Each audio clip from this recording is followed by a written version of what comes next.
जी sir, मैं आपसे पूछ रहा था कि हर इंसान को ज़रूरत होती है सक्सेस की, कामयाबी की और वो कुछ बनना चाहता है। उस हवाले से हमें गाइड कीजिएगा कि सबसे पहला जो स्टेप है वो क्या है? और देखिए उसको आज कैसे चूज़ किया जाए?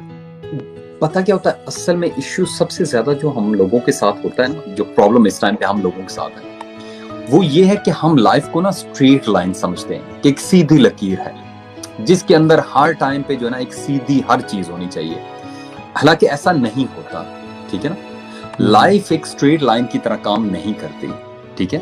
लाइफ के अंदर अप्स भी आएंगे, डाउन्स भी आएंगे, अच्छे दिन भी आएंगे, बुरे दिन भी आएंगे। और इसकी सबसे ज्यादा देखें, जब भी आप लाइफ के अंदर स्ट्रगल करते हैं ना या आप अपनी लाइफ को कुछ बेहतर करना चाहते हैं तो आप कुछ रोल मॉडल अपने सामने लेके आते हैं कि उन्होंने क्या किया था, उनके ऊपर कैसी जी, जी। बीती थी। हमारे लिए सबसे बड़े जो रोल मॉडल हैं हजूर पाक सल्लल्लाहु अलैहि वसल्लम की जात है। अब हजूर पाक सल्लल्लाहु अलैहि वसल्लम, आज भी मैं सुबह ना एक सेशन में ये जिक्र कर रहा था कि हजूर पाक सल्लल्लाहु अलैहि वसल्लम की जात को अगर आप फॉलो करें ना, अल्लाह सुब्हानहू तआला ने उन्हें हमारे लिए नमूना बना के भेजा, एक मॉडल बना के भेजा था। उनकी लाइफ को अगर आप देखें, सबसे पहले जब उनकी पैदाइश हुई थी तो उनके फादर की डेथ हो चुकी थी उससे 6 माह पहले। ठीक है।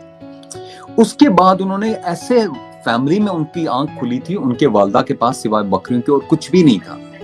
ठीक है। हमारे यहाँ अक्सर देखें लोगों के पास दो चीजें होती हैं, या एक्सक्यूजेस होते हैं या एक्शन होते हैं। आपके पास लाइफ में दो चॉइसेस होते हैं। एक्सक्यूजेस क्या है? एक्सक्यूजेस ये है कि जी मेरे तो वालिद साहब की डेथ होगी, मेरे तो हालात खराब हैं, मेरे पास तो कुछ है ही नहीं। This is excuses. दूसरा होता कि नहीं, जो होना था वो मेरे इख्तियार में नहीं है, लेकिन जो आने वाला है ना वो मेरे इख्तियार में है। जैसे हुज़ूर पाक सल्लल्लाहु अलैहि वसल्लम ने अपने लाइफ का चार्ज संभाला, उन्होंने उसके बाद इंसानियत के लिए एक मिसाल को छोड़ के गया कि ह्यूमन इमेजिनेशन, ह्यूमन करेज, ह्यूमन हौसला क्या कर सकता है। वहां से जो आगाज हुआ वो देखिए, उनको 1400 साल के बाद भी तारीख में सबसे अजीम तरीन इंसान माना जाता है। क्यों माना जाता है? क्यों? उन्होंने हमारे सामने एक नक्शा छोड़ा। नक्शा क्या छोड़ा? तकलीफें मिली, परेशानियां मिली। जब उन्होंने इस्लाम को फैलाना शुरू किया था तो सबसे पहले उनकी खानदान की तरफ से उन्हें मुखालफत मिली थी। हम अक्सर जब भी कोई काम करते हैं, आपने अक्सर देखो हमारी फैमिली हमें सबसे ज्यादा रेजिस्टेंस दिखाती है। हम डिस्करेज होते हैं। टेक्निकली डिस्करेज नहीं होने, हुज़ूर पाक सल्लल्लाहु अलैहि वसल्लम ने आज से 1400 साल पहले बता दिया था कि जब when you try to think different, when you try to come out of your comfort zone, you are bound to come across many obstacles. और फैमिली की जो मुखालफत है वो सबसे पहले आपके सामने आती है, जमाने की मुखालफत सबसे पहले आती है। लेकिन जैसे उन्होंने किया था, उनको मक्का के लोगों ने तस्लीम नहीं किया था, वो मदीना चले गए। मदीना के लोगों ने उन्हें तस्लीम किया और आखिरत में आके मक्का को भी उन्होंने फतह कर लिया। So sometimes you don't need to discourage. हमारा मसला क्या कि हम उन चीजों के साथ लड़ते हैं जो हमारे इख्तियार में नहीं है। उस टाइम पे अगर हुज़ूर पाक सल्लल्लाहु अलैहि वसल्लम लड़ते उन अपने रिश्तेदारों के साथ, अपनी फैमिली के साथ, वो कभी भी उस मुकाम पे ना पहुंच सकते। उन्होंने उसको छोड़ा, अपनी स्ट्रेटजी को रीअलाइन किया और जाके मदीना में अपने आप को एक पूरी फोर्स बने और वही मक्का के लोग आखिर में उनके सामने हाथ जोड़ के खड़े थे। एग्जाम्पल क्या है? एग्जाम्पल हुज़ूर पाक सल्लल्लाहु अलैहि वसल्लम के कैरेक्टर से ये मिलती कि लाइफ अप्स एंड डाउन्स का नाम है। अच्छे दिन भी हैं, बुरे दिन भी हैं।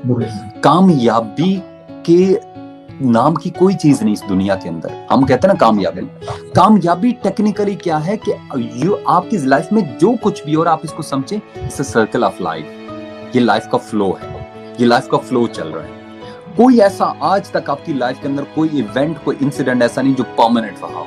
हर की एक एक्सपायरी डेट होती है। खुशी की भी एक्सपायरी डेट है, गम की भी एक्सपायरी डेट है।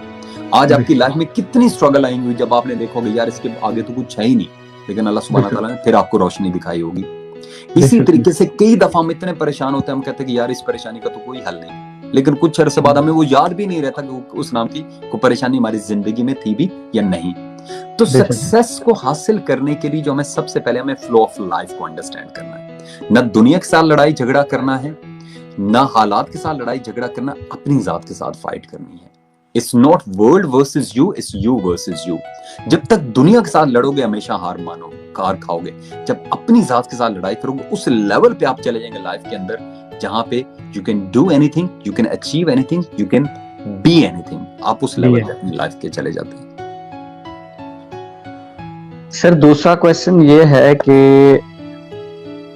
हम गोल को कंप्लीट करने के लिए जो अपना टारगेट या जो भी चीजें सेट करते हैं, अपनी मंजिल को तय करते हैं, उसको सेट करने के लिए हमें कौन से रास्ते को चूज करना चाहिए, कौन कौन से उसमें मसाइल भी आते होंगे, तो कौन से रास्ते को हमें चूज करना है और कहाँ से हमें यू टर्न लेना है, जैसे खान साहब कहते हैं।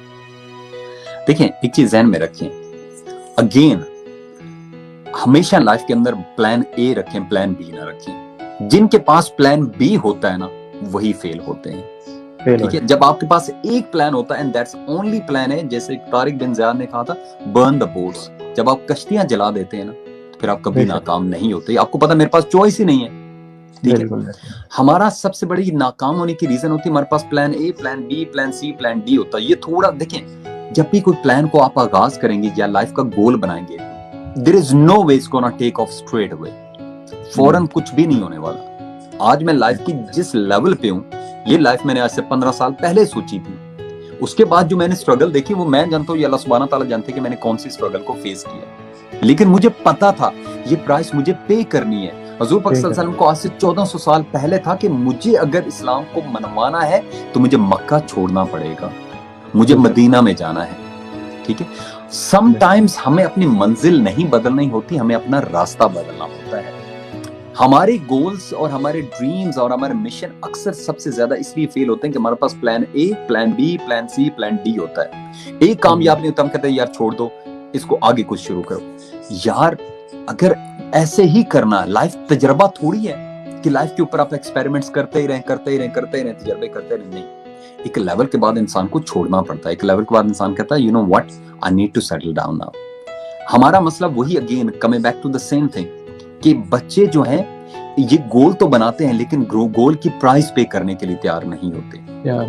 आपका कंफर्ट जोन, आपको अपने कंफर्ट जोन से बाहर निकलना पड़ता है। स्लीपलेस नाइट्स, कितनी ज्यादा स्ट्रगल आपको देखना पड़ती है, ये प्राइस आपको पे करना पड़ेगी। अगर आप ये प्राइस नहीं पे करना चाहते तो फिर कामयाबी के ख्वाब देखना भी छोड़ दें। अगर कामयाबी के ख्वाब देखने, अगर कुछ जिंदगी में बड़ा करना है, the bigger the goal the bigger the price.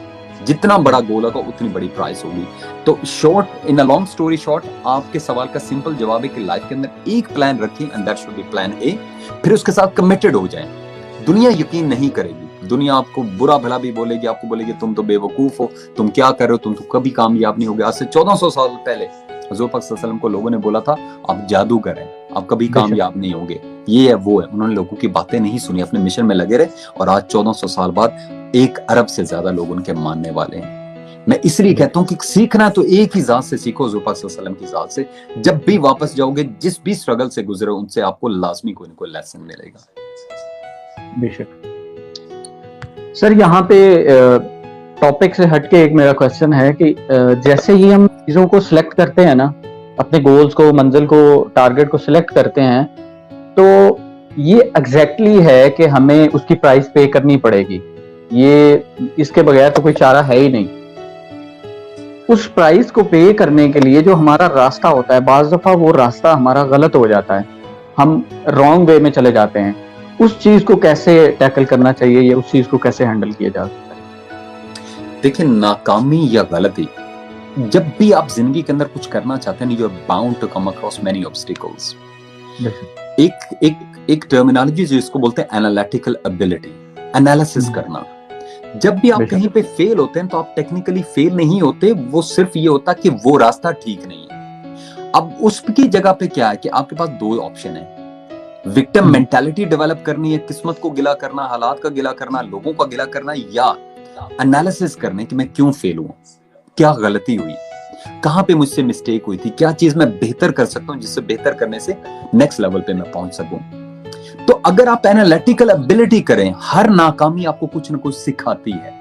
हर नाकामी के अंदर पेन भी है, लेसन भी है। आपने चूज करना कि आपने पेन के ऊपर फोकस करना है या अपने लेसन के ऊपर फोकस करना। अगर आप लेसन के ऊपर फोकस करेंगे, हर नाकामी, हर तकलीफ आपको कुछ ना कुछ सिखाती है। लेकिन अगर आप सीखना चाहते हैं तो, अगर नहीं सीखेंगे तो सारी जिंदगी सिर्फ और सिर्फ उस नाकामी के को जब भी याद करेंगे तकलीफ ही मिलेगी।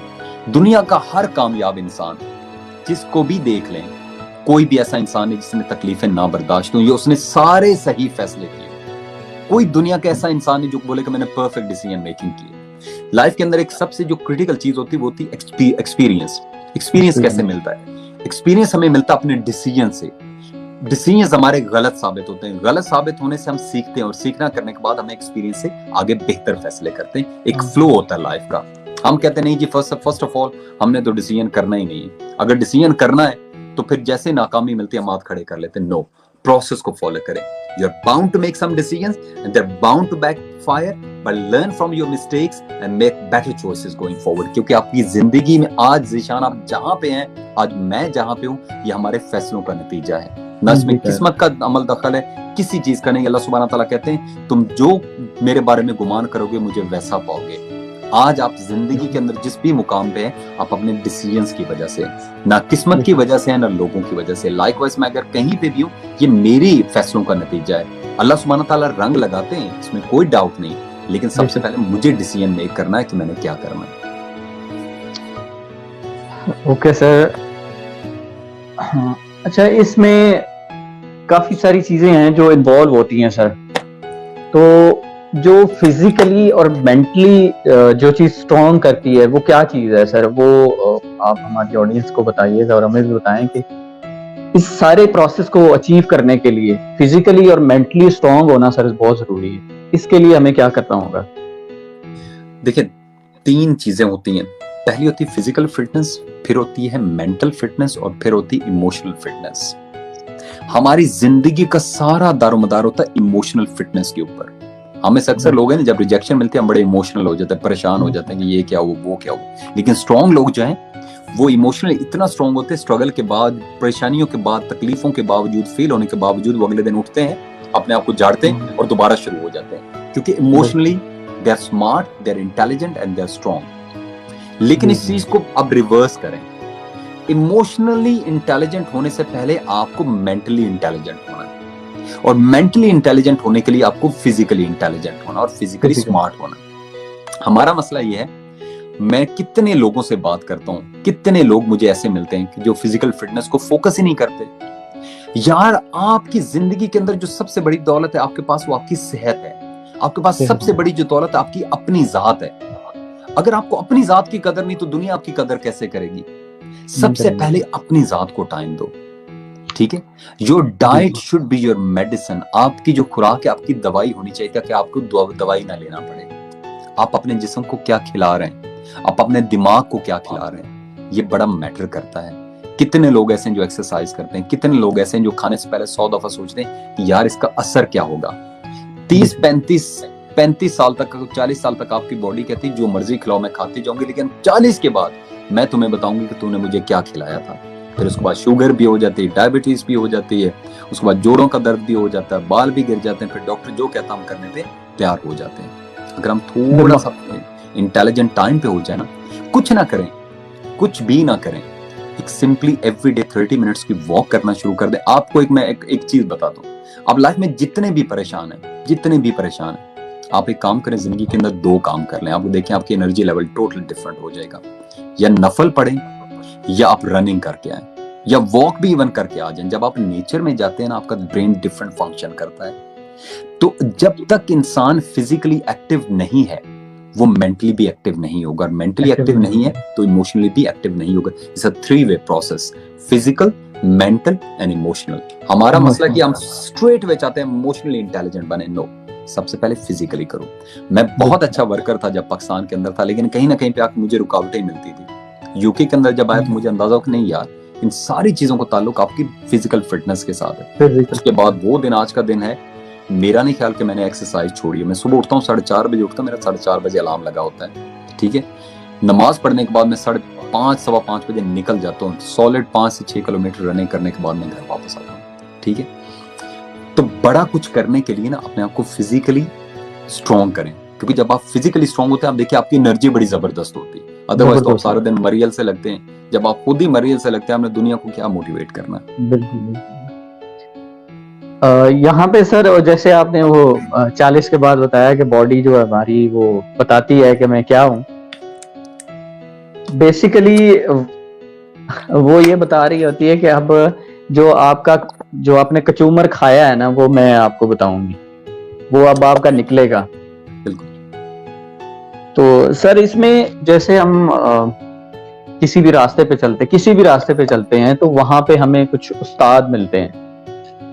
जैसे मदरसे में गए, यूनिवर्सिटी, स्कूल, कॉलेजेस, किसी इदारे में जॉब के लिए, तो वहाँ पे हमें कुछ सिखाया जाता है। तो ये जो मोटिवेट रहने के लिए, प्रोफेशनल बनने के लिए भी हमें कुछ उस्तादों की, कुछ टीचर्स की, कुछ मेंटोर्स की ज़रूरत है। तो ये चूज़ कैसे होगा?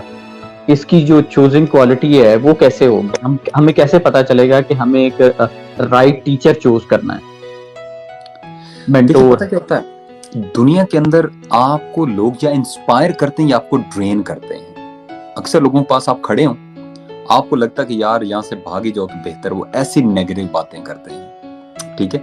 वहीं पे कोई लोग आपको इंस्पायर करते हैं, क्योंकि जहन में रखिए, ये स्टडी बताती है जिन 5 लोगों के साथ आप डेली बेसिस पे ज्यादा मिलते हैं, आपकी पर्सनैलिटी उन जैसी बन जाती है, ठीक है। अगर आप नेगेटिव लोगों के साथ बैठेंगे, नेचुरली आप नेगेटिव बन जाएंगे। अगर आप पॉजिटिव लोगों के साथ बैठेंगे, पॉजिटिव लगेगा। कोई भी इंसान जो आपको एक कदम पीछे लेके जा रहा है, वो आपके मतलब का नहीं है। जो आपको ड्रीम दे, आपको ख्वाब दे, आपको इम्पॉसिबल को पॉसिबल करने का तरीका बताए, आपको इमेजिनेशन करनी बताए, वो इंसान आपके मतलब का है।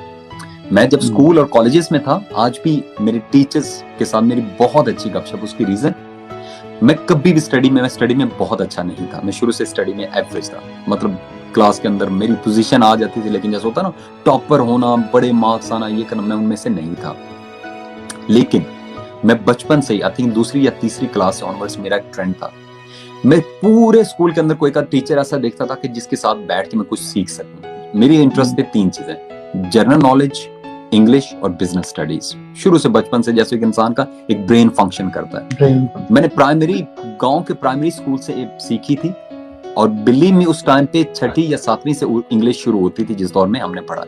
मुझे दूसरी या तीसरी क्लास में मुझे इंग्लिश ABC सारी आ गई थी। क्यों? मैं उस टीचर के पास बैठता था, वो टीचर मुझे अपना साइकिल बोलता था साफ करो, मैं साइकिल साफ करना, जब सबने चले जाना तो उसने फिर मुझे बैठ के ABC सिखानी। वहां से लेके ऑनवर्ड्स मैंने अपनी लाइफ में वो मेंटोर रखे, अभी भी मेरी लाइफ में मेंटोर है, जो मुझे लाइफ के इस स्टेज से आगे लेके जाए। आज अगर उसी टीचर के पास मैं चलूं जिसने मुझे ABC सिखाया, वो मुझे कभी भी लाइफ में आगे नहीं लेके जा सकता, क्योंकि उसका रोल ओवर हो चुका है। अब मुझे लाइफ के अंदर वो मेंटोर चाहिए जो मुझे इस लेवल से आगे गया हो। तो जिस लाइफ के लेवल के ऊपर आप हैं, आपको उससे अगले लेवल का मेंटोर चाहिए। जैसे गेम होती है, पहला लेवल होता है, दूसरा लेवल होता है, तीसरा लेवल होता है। इसी तरह मेंटोर वो चूज करें। देखिए, माँ बाप है ना, माँ बाप से बढ़ के इंसान का कोई रोल मॉडल नहीं है। एक माँ से बढ़ के इंसान का कोई भी रोल मॉडल नहीं। लेकिन मेरी अम्मी आज, फॉर एग्जाम्पल, मैं उनसे इतनी मोहब्बत करता हूँ जिसकी कोई हद ही नहीं। उन्होंने आज मैं जो कुछ भी, मैं उनकी वजह से हूँ। मुझे वो इखलाकियात तो सिखा सकते हैं, लेकिन आज अगर उनको बोलूं कि अम्मी आईफोन खराब हो गया, इसको मैं कैसे फिक्स करूं, वो मुझे नहीं बता सकती। आज अगर मैं किसी बिजनेस डिसीजन में स्टक हो जाता हूं, वो मुझे नहीं गाइडेंस दे सकती। उसकी रीजन, उनको नहीं पता बिजनेस स्टडीज क्या होती है। तो आप लाइफ की जिस लेवल के ऊपर हैं, उस तरह का मेंटोर देखें। आज आप एक सिटी के अंदर, अर्बन के लाइफ के अंदर कुछ बड़ा करना चाहते हैं, आप गांव के टीचर से जाके नहीं पूछ सकते मुझे क्या करना चाहिए। तो जिस लाइफ के स्टेज के ऊपर है, आपका मेंटोर उससे एक स्टेज आगे होना चाहिए, एक स्टेज पीछे नहीं होना चाहिए। हेटर्स जो होते हैं सर, हर इंसान की जिंदगी में होते हैं सर। और ये अगर ना हो, जो मेरा मानना है सर, कि ये अगर ना हो तो हम कामयाबी का जो अचीवमेंट्स हैं वो सोच नहीं सकते, वहां तक नहीं पहुंच सकते, क्योंकि कुछ इमोशंस जो होते हैं वो इनके साथ जुड़े होते हैं।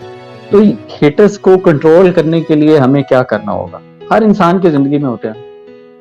देखिए, अगेन आप हुजूर पाक सल्लल्लाहु अलैहि वसल्लम की जात से सीखो, पीछे चले जाओ। आज से 1400 साल लोग पत्थर मारते थे, कूड़ा करकट फेंकते थे, ठीक है। मैं आपको एक कहानी सुनाता हूँ, आपने शायद पढ़ी होगी कि बाज जो है ना, ये ईगल जिसको बोलते हैं, ये बहुत स्मार्ट और बहुत ही पावरफुल किस्म की ना, ये जो इसका ये अल्लामा इकबाल साहब ने बहुत ज्यादा शाहीन के बारे में शायरो शायरी की है, क्योंकि शाहीन और ईगल जिसको हम बोलते हैं, ये बड़ा पावरफुल किस्म का बर्ड है, जो बड़ा एक जैसे होता है ना, खुददार किस्म का परिंदा होता है। ये वाहिद कौवा, एक दुनिया का वाहिद परिंदा जो इसको छेड़ता है, बाकी कोई भी इसको परिंदा नहीं छेड़ सकता। ये जब उड़ने लगता है ना ईगल, तो कौवा अक्सर इसके ऊपर बैठ के इसको चोंच मारता है। अब ये हेटर के साथ फाइट करने की एक सबसे बड़ी एनालॉजी मैंने लाइफ के अंदर सीखी है।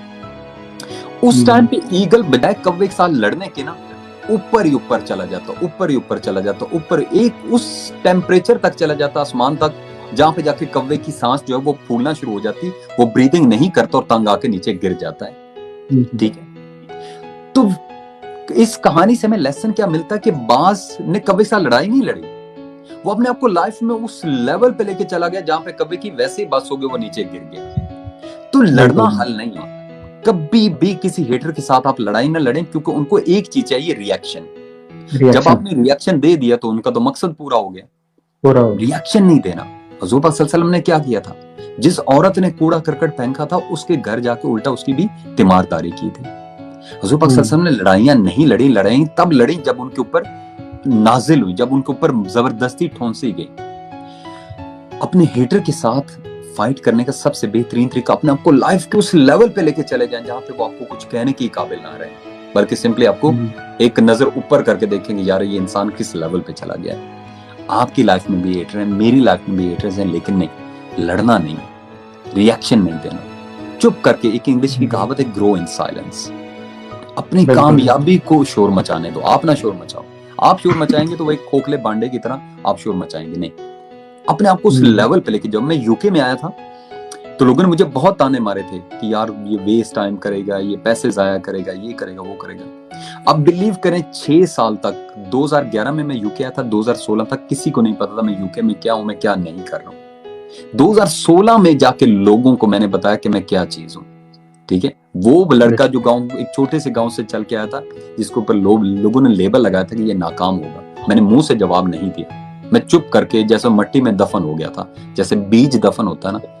लेकिन 6 साल बाद जब निकला तो बताया कि मैं कहां पे हूं लाइफ के अंदर। तो ये होता है कि आप लाइफ के अंदर दफन हो जाएं, हेटर्स के साथ लड़े ना, अपने कामयाबी से, अपने कैरेक्टर से एक दिन प्रूव करें कि they are wrong people. Like eagle उस लेवल पे चला जाता है जहां पे कौवा उसके मुकाबले में ही नहीं रहता, कौवा वैसे ही गिर जाता है। चैलेंजेस सर, चैलेंजेस तो मतलब कि ज़रूरी हैं, ये हमारे लाइफ के अंदर, सक्सेस के अंदर, चाहे हम सक्सेसफुल हैं या नहीं हैं, चैलेंजेस तो होंगे। चैलेंजेस कंट्रोल कैसे होते हैं, इनके जो हम जो इमोशंस को कंट्रोल करते हैं, ये कैसे कंट्रोल होते हैं सर? देखिए, जैसे पहले प्रॉब्लम के बारे में बोला था ना, इसी तरह चैलेंजेस के ऊपर बोलता हूँ।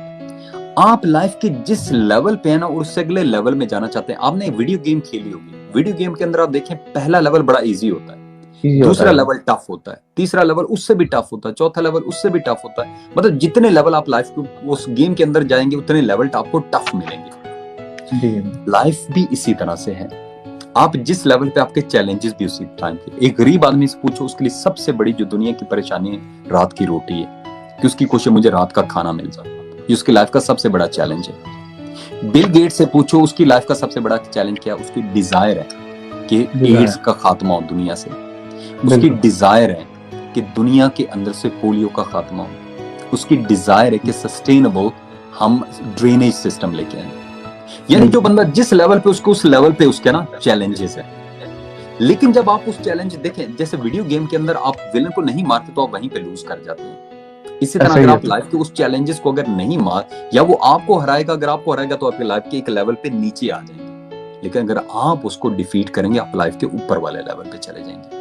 हर चैलेंज आपकी बेहतरी के लिए, डिपेंड आपके ऊपर करता है कि आप दुखी होकर घर में बैठ जाते हैं या कि लड़ते हैं। नहीं, ये किसी मकसद के लिए। अल्लाह सुब्हाना ताला इंसान के ऊपर आजमाइश पता कब लेके आते हैं, जब अल्लाह सुब्हाना ताला को यकीन होता है कि ये बंदा इस आजमाइश के ऊपर पूरा उतर सकता है। अल्लाह सुब्हाना ताला में आजमाइशों में तब डालते हैं जब अल्लाह सुब्हाना ताला ने हमें कुछ बेहतर करना हो। वो तो 70 मौत से ज्यादा प्यार करते हैं। वो कैसे मुमकिन है कि हमें तकलीफ देना चाहे, लेकिन तकलीफ के जरिए वो हमें आगे लेके जाना चाहते हैं। ये हमारा यकीन है जो हमें तोड़ता है, अल्लाह सुब्हाना ताला हमें नहीं तोड़ता। अगर हम यकीन है कामिल के साथ बढ़ते रहे ना, तो अल्लाह सुब्हाना ताला को हमें कहां से कहां लेके जाए। तो चैलेंज जब भी लाइफ के अंदर आता है, there is a reason. The challenge is there to help you grow and become a better person. ये हमारे ऊपर है कि हम उसके ऊपर यकीन करते हैं या नहीं करते। टाइम हमारे लिए सर कितना इम्पोर्टेंट है? टाइम की जो अहमियत है और टाइम की वैल्यू, वो सर हमारे लिए कितनी इम्पोर्टेंट है? क्योंकि हमारी लाइफ तो बिल्कुल शॉर्ट है। टाइम देखें, मैंने एक कोट भी भेजी थी, जो वक्त की कदर नहीं करता, वक्त उसकी भी कदर नहीं करता। ये बड़ी सिंपल सी चीज है। अच्छा, अक्सर लोग कहते हैं कि दिन में 24 घंटे, मैं कहता नहीं, 24 घंटे नहीं है। अक्सर लोगों के दिन में सिर्फ 5 से 6 घंटे, इससे ज्यादा कोई घंटे नहीं। ठीक है। बिल्कुल अब मैं उठता हूँ सुबह के 4:30 बजे, ठीक है। 4:30 बजे उठने के बाद मैं नमाज पढ़ता हूँ, रनिंग करके मैं वापस आ जाता हूँ। पूरे दिन का मैं प्लान बनाता हूँ मेरा है क्या। जब दुनिया उठती है उससे पहले आधे काम तो मैं करके बैठा होता हूँ, ठीक है ना। जब बाकी रूटीन में लोग उठ रहे होते हैं उससे पहले मैं आधे काम तो करके दिन के बैठा हूँ।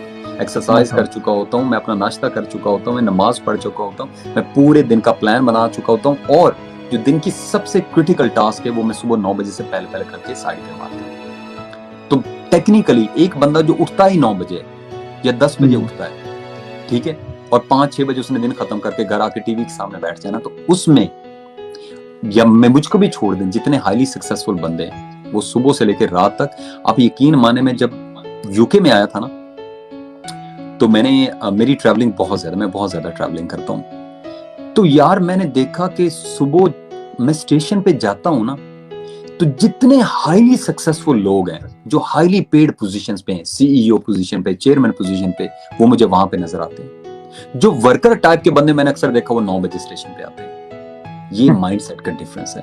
अगर कोई इंसान लाइफ के किसी स्टेज पे है, उसने उस टाइम को उतना ही इस्तेमाल किया हुआ है। आप यकीन माने, मैं 4 से 5 ऐसे टॉप के यूके के सीईओ को जानता हूँ जिनके साथ मेरी बहुत अच्छी गपशप है।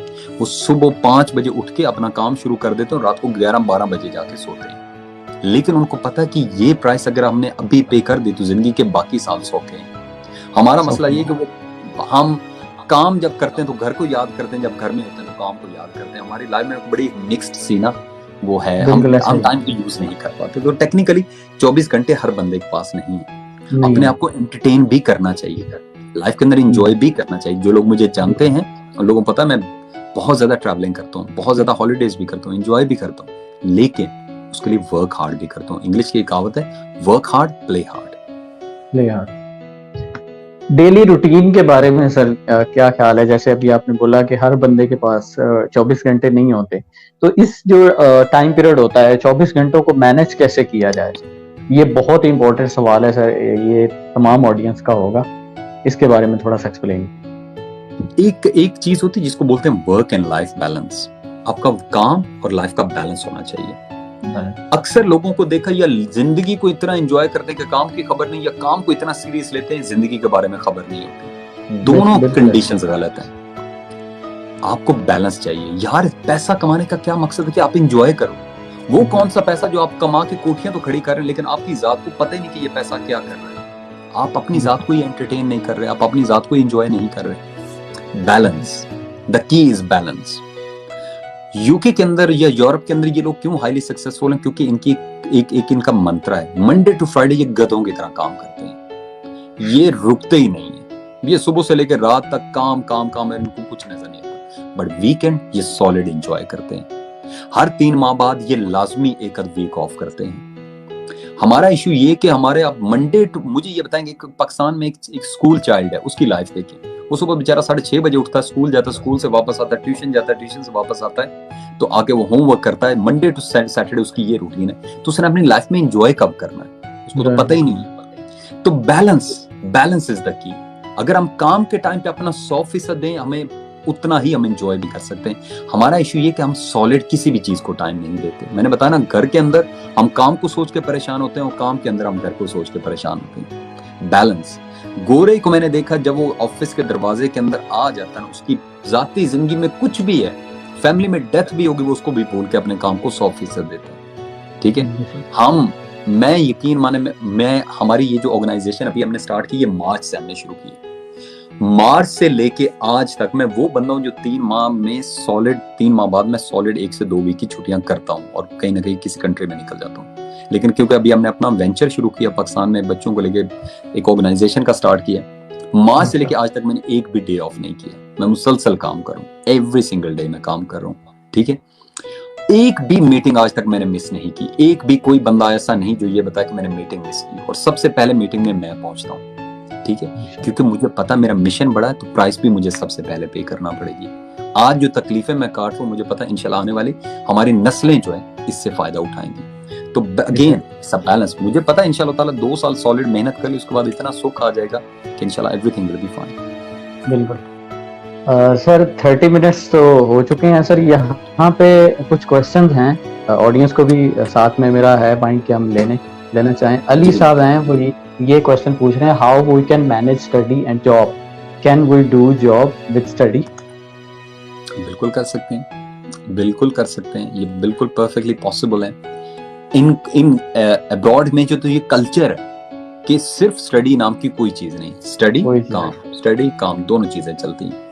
लेकिन मसला ये कि काम की अपॉर्चुनिटी भी ठीक हो।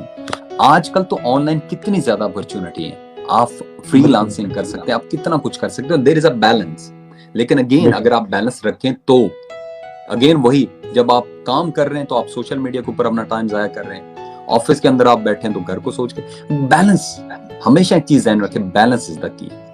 मैं अगर सुबह से लेकर रात तक मुझे पता मैंने क्या करना है, पूरे दिन की एक मेरी रूटीन होती है। तो अपनी एक रूटीन, आपने पहले एक वर्ड बोला, पावर ऑफ रूटीन। रूटीन आपका सारा कुछ है।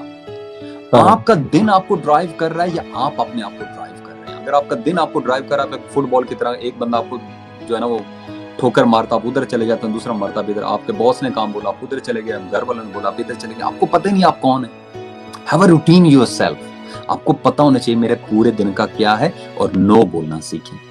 जब आप नो बोलना सीखेंगे, आप जिंदगी से हाँ और ज्यादा आपको मिलेगी। हमारा मसला हमारी चीज को यस यस यस बोल दे जाते हैं। दूसरा क्वेश्चन है सर, मुझी as, I वांना do any business but I don't know, I feel fair too much that I will fail और सक्सीड। देखिए बेटा, एक चीज जहन में रखें, इंसान के जहन के अंदर दो चीजें हैं, यकीन या डर। आप जिसके ऊपर ज्यादा फोकस करेंगे वो बढ़ता जाएगा। इस टाइम पे बिजनेस को शुरू करना, पंजाबी में कहते हैं खाला जी का वाड़ा नहीं है, लेकिन मैंने शुरू किया है क्योंकि मेरा यकीन है कामिल है।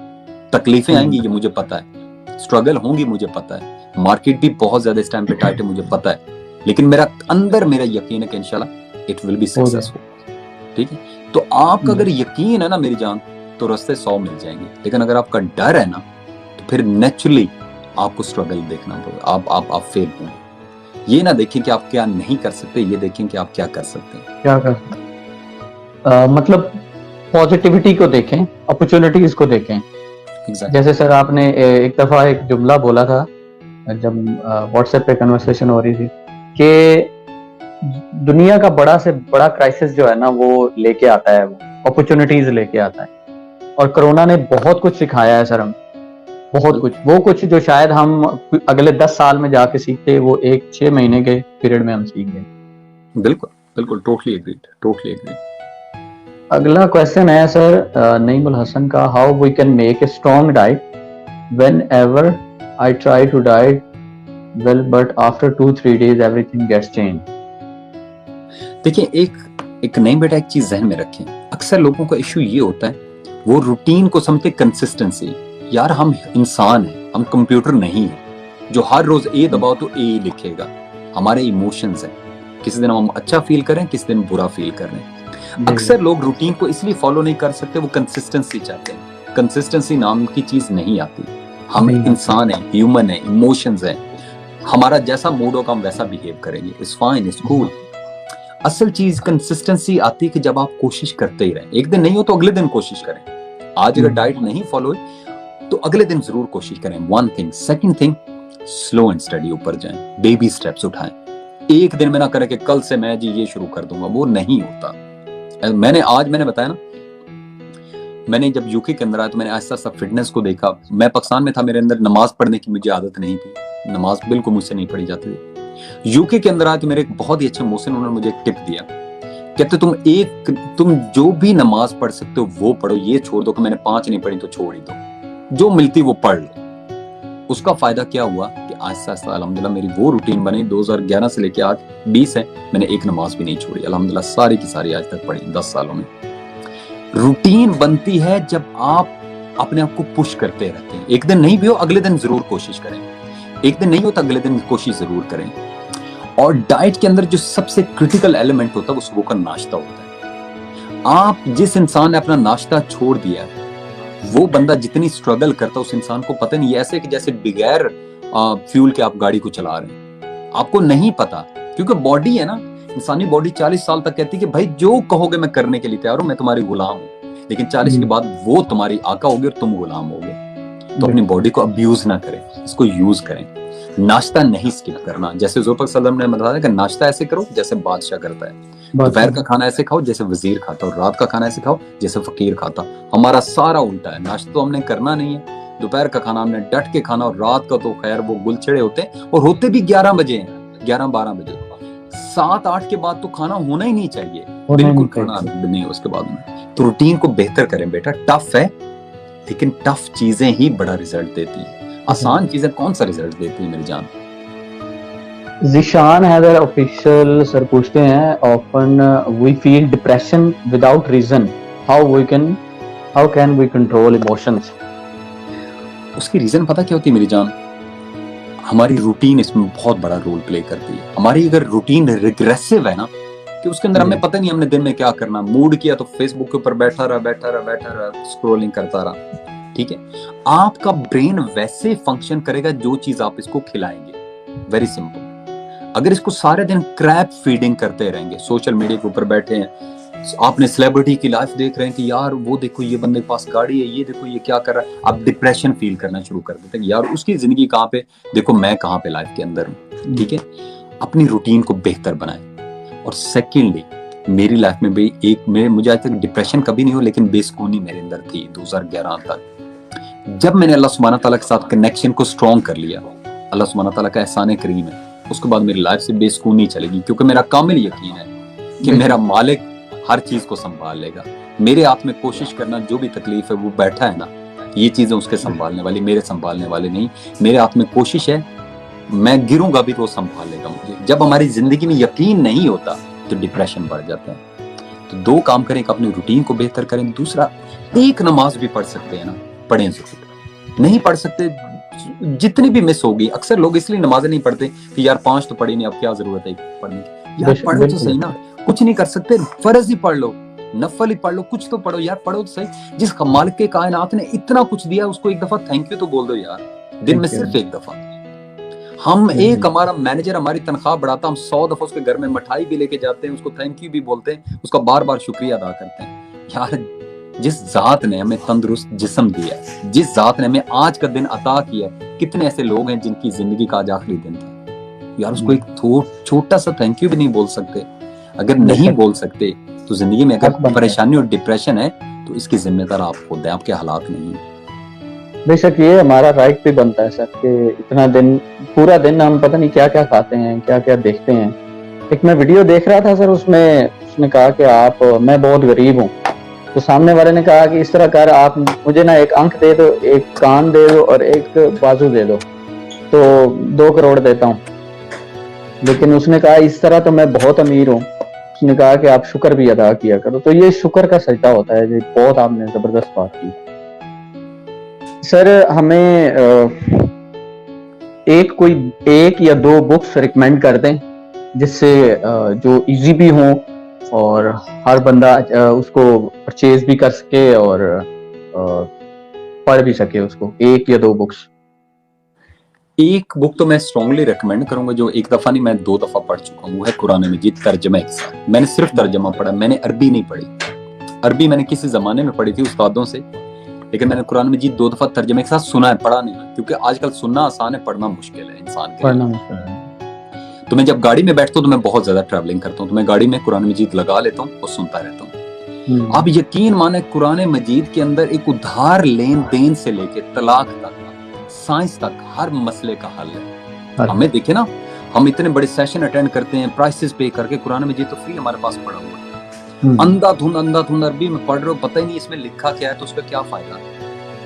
ठीक है, एटलीस्ट जिंदगी में अपने जात के साथ तहिया कर लें।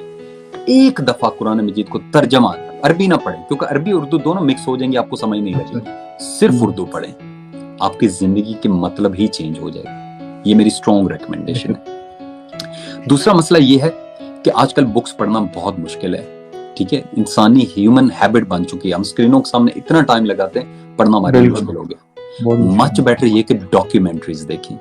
डॉक्यूमेंट्रीज हाईली सक्सेसफुल लोगों के बारे में पढ़ी, हुजूर पाक सल्लल्लाहु अलैहि वसल्लम की लाइफ के बारे में बहुत डॉक्यूमेंट्रीज पढ़ी, बिल गेट्स के बारे में पढ़ी, स्टीव जॉब्स के बारे में पढ़ी, कायदे आजम के बारे में पढ़ी। डॉक्यूमेंट्रीज देखें, मेरी जिंदगी को चेंज करने में कुरान मजीद के बाद जो सबसे बड़ा रोल है डॉक्यूमेंट्रीज का। मैंने डॉक्यूमेंट्रीज बहुत देखता हूँ, आज भी मैं बहुत ज्यादा देखता हूँ। पिछले दिन माइकल जॉर्डन की मैंने देखी थी, क्योंकि इंसान उनकी रियल स्ट्रगल को देखता है, उनकी रियल परेशानियों को देखता है, क्योंकि यार अगर ये इंसान कहीं पे पहुंचा है तो ये किसी स्ट्रगल से पहुंचा है, तो हमें फिर अपनी स्ट्रगल की भी कदर का एहसास होता है कि अगर मैं स्ट्रगल करूं तो मैं किसी वजह से कर रहा हूं।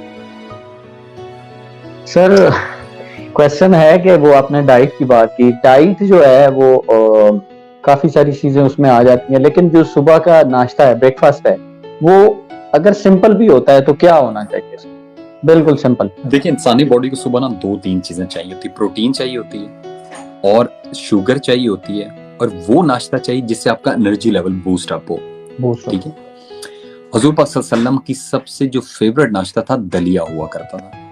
ठीक है, ये दलिया उनका बहुत ज्यादा फेवरेट नाश्ता था, जिसको इंग्लिश में बोलते हैं पॉरेज।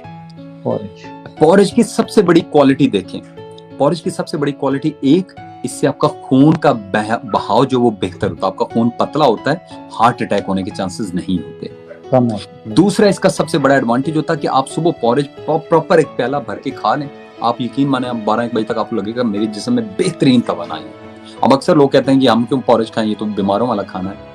बीमारों वाला नहीं, ये हुजूर पाक सल्लल्लाहु अलैहि वसल्लम की सुन्नत है, पहली चीज। नंबर 2, आप उसको टेस्टी बनाएं। मैं भी खाता हूँ, मैं क्या करता हूँ, उसके अंदर हनी डाल लेता हूँ, उसके अंदर थोड़े से बादाम डाल लिए, उसके अंदर थोड़ा सा केला डाल लिया, तो मिक्स एंड मैच करके इतना दूध डाल के इतना जबरदस्त बन जाता है कि दिल करता है खाने के लिए। अंडा, ब्रेड, दूध, केला, खजूर और क्या इसको बोलते हैं, ये पॉरेज, ये चीजें तो मस्ट होनी चाहिए आपके, मस्ट आपके नाश्ते में होनी चाहिए। लेकिन हमने तो खाना बेहतरीन पराठा, साथ में तगड़े जो है वो 2-3 हमारे लस्सी के गिलास जब तक ना हो तब तक सुकून नहीं मिलता। ये नाश्ता बड़ा जबरदस्त था, ये तब जबरदस्त था जब चीजें असली थी, चीजें तो असली रही नहीं। मेरी अम्मी, अल्लाह सुब्हानहू तआला उनकी उम्र दराज करे, 80+ है उनकी एज, आज भी वो मेडिकेशन पे नहीं है, क्योंकि ऑर्गेनिक फूड उन्होंने खाई हुई है। आजकल हम जो खुराक खाते हैं, ये पराठा, ये लस्सी, ये सारी मिलावट वाली है, इनके अंदर वो तासीर नहीं रही।